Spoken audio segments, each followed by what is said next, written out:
Good morning mga katitangan. Ngayon po ay nandito po tayo sa likod bahay ulit. At ay ayusin ko po yung aking maliit na garden. Bali, ito po yung ang daming talbos po. Itong talbos ni Tita Saning. Tinanim ng kamote. Dami pang talbos. Yan. Bali, dito naman po ay ayusin ko po tong garden. Bali, habang hinihintay ko po yung na-order ko mga pantanim. Yan, pataayusin ko po na yung garden.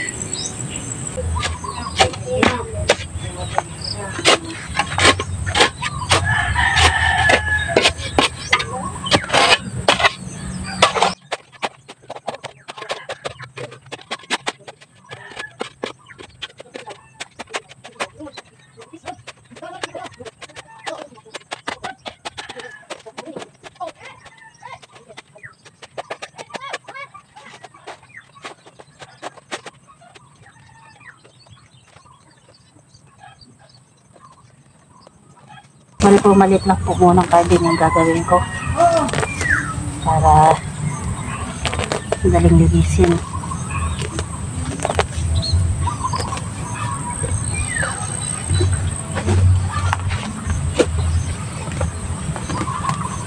Natin yung potato ng masiling green, red pepper, tsaka talong.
Bunutin lang natin itong mga damo-damong maliliit para linis.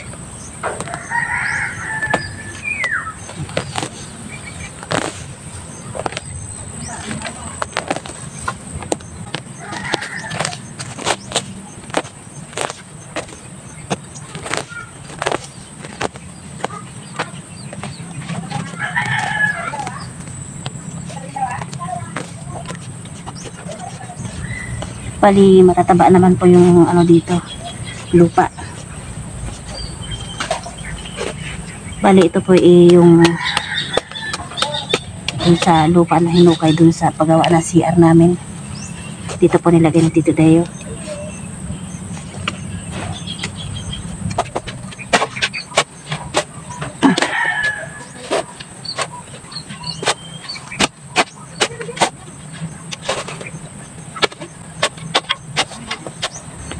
Bali, wala po ang kasama ditong makulit. Busy sila kakalaro. Hindi nila alam na nandito na pala ako sa likod. Yan.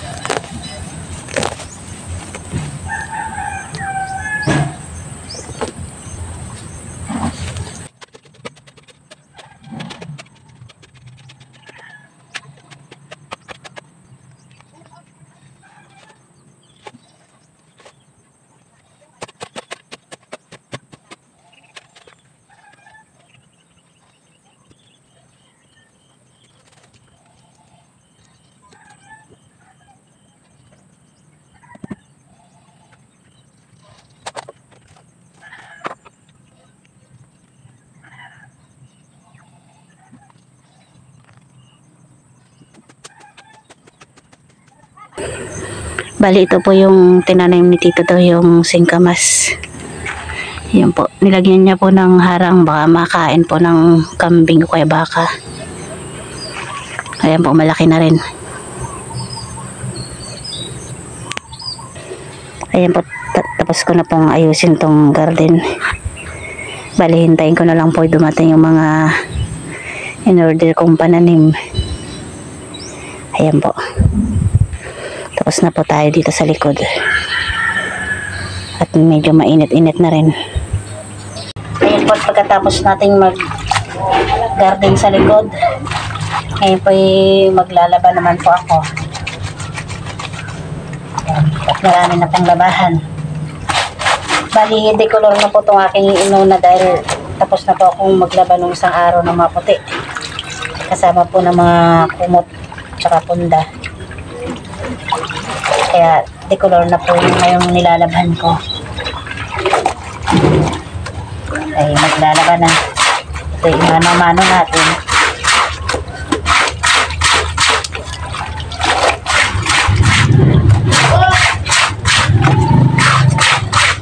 Bali po mamaya pa palang gabi pabiyahe si Tito Day papunta Maynila. Dahil po may estimate daw po yung kanyang amo dun sa Maynila, sa condo. Kaya biyahe po siya mamaya.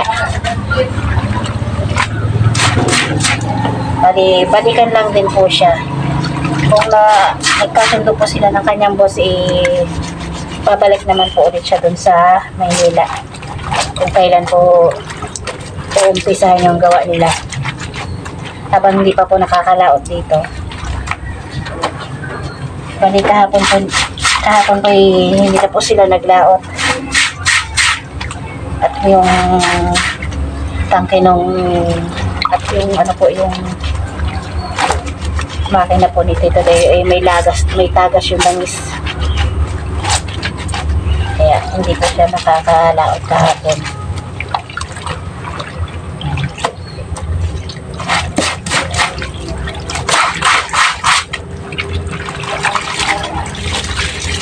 Bali sina James din po ay walang pasok ngayon. Holiday daw po. Bali bukas po ay sila may pasok. Biyernes.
Ayan po mga katitay, tapos na po tayo maglaba. Yan, tapos na rin po magsampay. Yan po yung aking nilabhan. Ayan po, tapos na ang sampayin. Ayan po, at may pumunta kami dito sa tabing dagat. Dahil po may nahuli daw po si Manong. Ayan po, dala-dala na tito ninyo. Tingnan natin. Medyo malaki po. 200 sa Ayan po yung huli ni Manong. Ang laki. dito naman natin. Ano bang isda yan? Tanigi. Ayan po, i-deliver na ni tito ninyo. Wala kami. Okay. Ayan po, pauwi na po kami ni James. Dahil nag-text lang po siya at tinini na may huli daw po si Manong, kaya pumunta kami dito sa tabing dagat. Ayan po, at maraming naliligo mga bata. Ayan. Hindi ko lang alam po kung may lalaot ngayon. Ayan mga bata.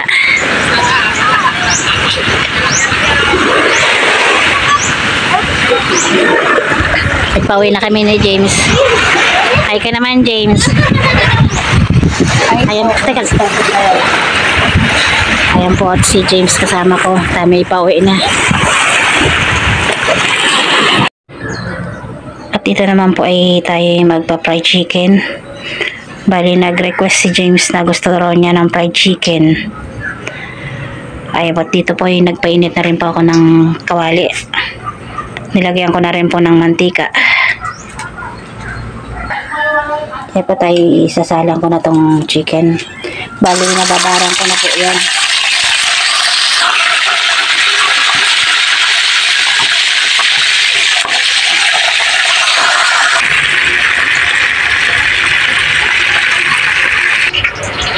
At yan po, luto na po ito ating fried chicken. Ayan po. Bali, bibigyan ko na rin po si Ken. At yan, dalawang yan kung ano meron si James, bibigyan niya si Ken. Ayan. Hindi pa sila nagkakalimutan sa isa't isa. Pag meron pong isa, meron din ang isa. Ayan po. Ayan, pakakainin ko na po si James.